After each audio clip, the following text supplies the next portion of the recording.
What's up, YouTube? Today we're going to talk about the histogram on the PENTAX camera. I'm going to be showing you the histogram on the K3 Mark I and the K3 Mark III because they have changed slightly.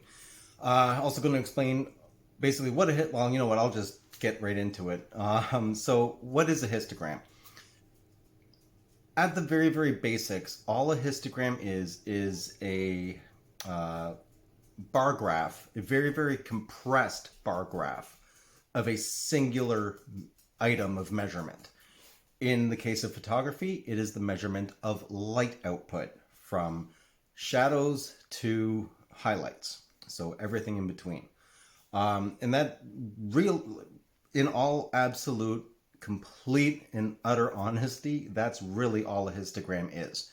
It's just a very compressed bar graph of the measurement of a singular instance of light at the moment of capture. And that's really all it is. So how do you read a histogram? And how do you use the histogram to achieve better exposures when you're out shooting? So I'm going to walk you through that, and let's just get right down to it. Okay, so first up I've got the K3 Mark I, and this is the rear screen of the K3 Mark I.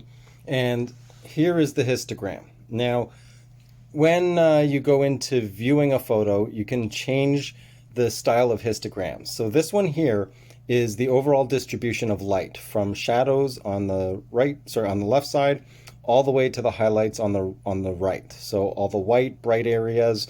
The middle center area here is what we consider middle gray. Everything to the left is all the shadows and dark.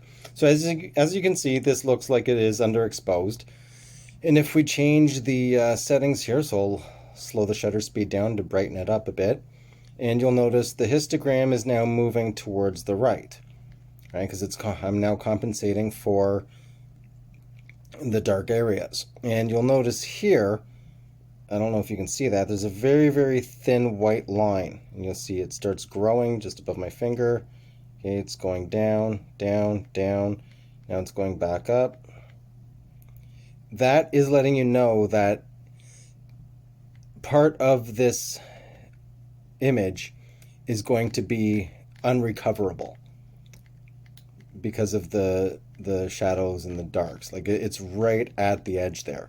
Now, this is not a matter of, just looking at it and it'll be a perfect picture. Histograms do vary depending on what it is that you're shooting. Sometimes, you don't want the shadow recovery. Sometimes black is just black. That's just the way the photo is. So don't get caught up in that. But this is just a guideline. And you'll notice here, there's a red line. Let me brighten this up a bit here. There's a red line here, right above my finger. That is letting you know that the highlights are completely blown out. So as I lower this down, you'll see that that red line starts to go down. And you'll notice the exposure is getting darker as well. So let's take a shot. Actually, what we'll do is we'll go dead even according to the actual exposure here. Dead even, take a shot. And I have this set so you can actually see the RGB histogram. So this is the actual distribution of color. So the greens are on the darker side, blues are a bit darker than the greens. The scene itself is more red than anything else. And then this one here is the actual absolute distribution of light, period. Not by color, but just intensity of light. So you've got your blacks, your middle gray area, and then your highlights over here, right? So there's 4 sections here. Now, let's see what happens if we darken this up. Let's go completely underexposed, and you'll notice the histogram itself is way off to the left. Take a shot. And now, as you'll see, it's not entirely black.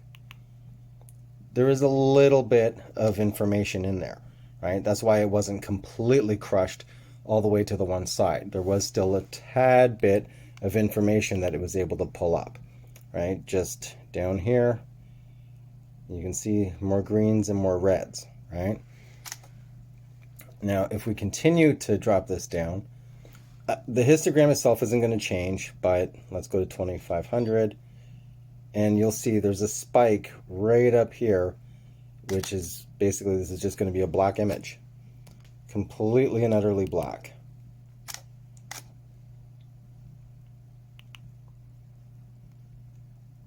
All right. So now let's bring this back.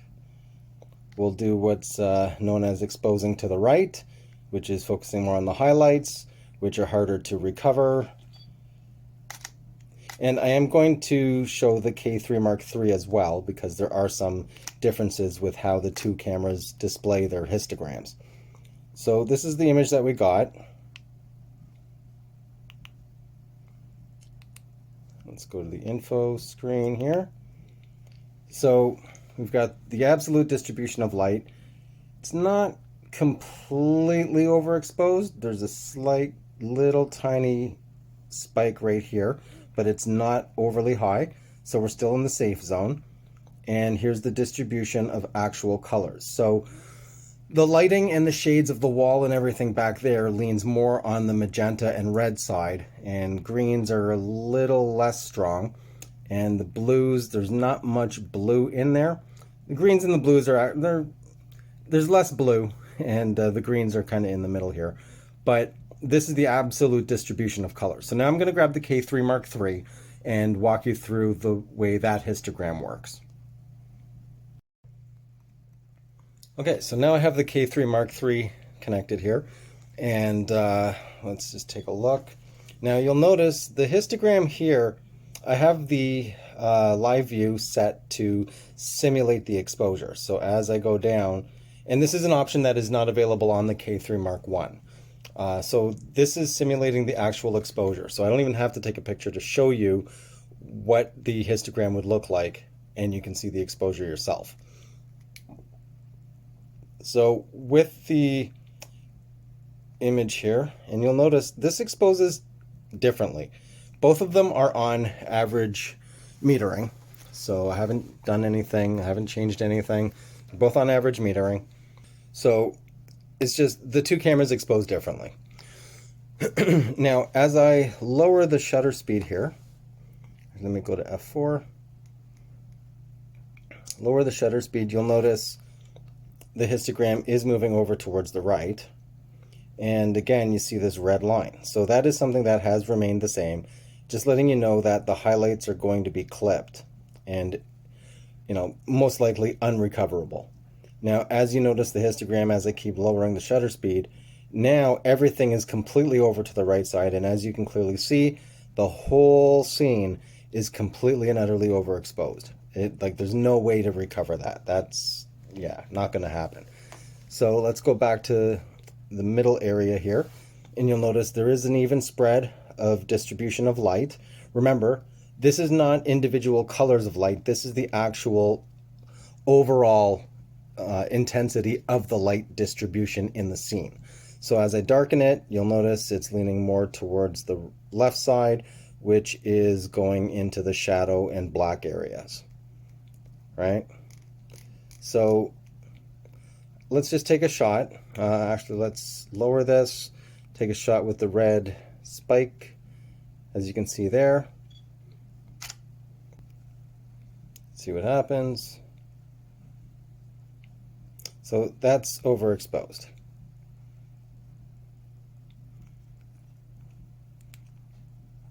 And here is the difference with the two histograms.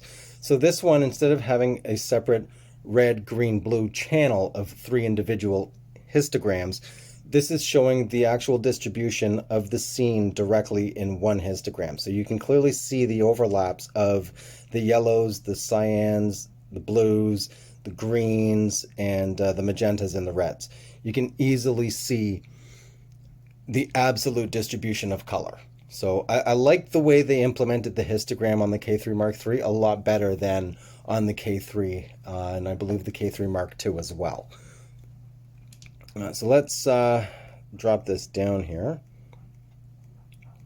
And actually, let's go so it's completely underexposed by 5 stops. So there'll be barely anything to see. And you'll see with the histograms, there's hardly any colors, right? There's just that one red section right here, slight bit of yellow, and maybe a tad bit of green. And if we look at the image, look at the image, there isn't much to see, but what the sensor was able to pick up is that slight bit of the orange and magenta tone. So let's bring this back up. Okay, so let's take another shot here. Let me change the ISO. Let me lower this down, speed this up a bit here. So let's change the ISO to 800. Yeah, we'll change it to 800. Okay, so now let's take a shot way overexposed and see what happens. And as you can see, it's completely and utterly overexposed. Nothing's recoverable. Nothing at all. It's completely done. And as you can see here, this verifies it. Completely and utterly unrecoverable. There's no possible way you're going to get any of that image back. Let's drop this back down to an even exposure. And hopefully you're keeping an eye on the histogram as I make the changes. And let's see what the histogram says. So there you go. Looks like a beautiful, even spread distribution of light in regards to the blues, the greens, yellows, reds, and the actual full amount of light intensity coming through. Looks like it's a pretty even exposure. So that's basically what a histogram is just an extremely compressed bar graph of the intensity of light that the camera is reading from absolute black all the way to absolute white. Now remember, absolute black and absolute white, there will be no color information. Those are it's just not possible. Physics won't allow it.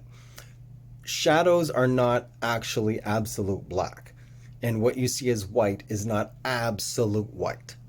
There is a difference. So the histogram is basically just a guide to help you maintain your exposure without wrecking your image. All right, so there you have it. The Histogrammy Awards goes to... I'm just kidding. So there you have it, the histogram. It's not overly exciting or anything like that. It's fairly clinical as a guide to nailing your exposure correctly the first time without, wrecking a photo due to unrecoverable data. Now, when it comes to the term middle gray, speaking of, what do you know? Gray. See, it's the whole theme. It's the whole theme. In regards to speaking about middle gray, now, if you think of the color wheel, imagine on one side you have absolute white, on the other side you have absolute black, and you mix it together, and right in the center is middle gray. That's what photography refers to, or photographers refer to, in regards to how a camera actually views light. It's always trying to find the middle ground of middle gray for the distribution of light. That's why extreme blacks and extreme highlights are unrecoverable, right? So in case you were wondering, that's what the whole middle gray thing is. And yeah, so that's pretty much all there is to this video. If you like it, leave a like. If you don't, thumbs down, if that's what you're into.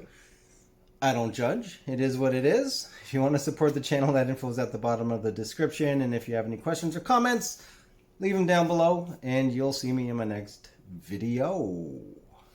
I'm out.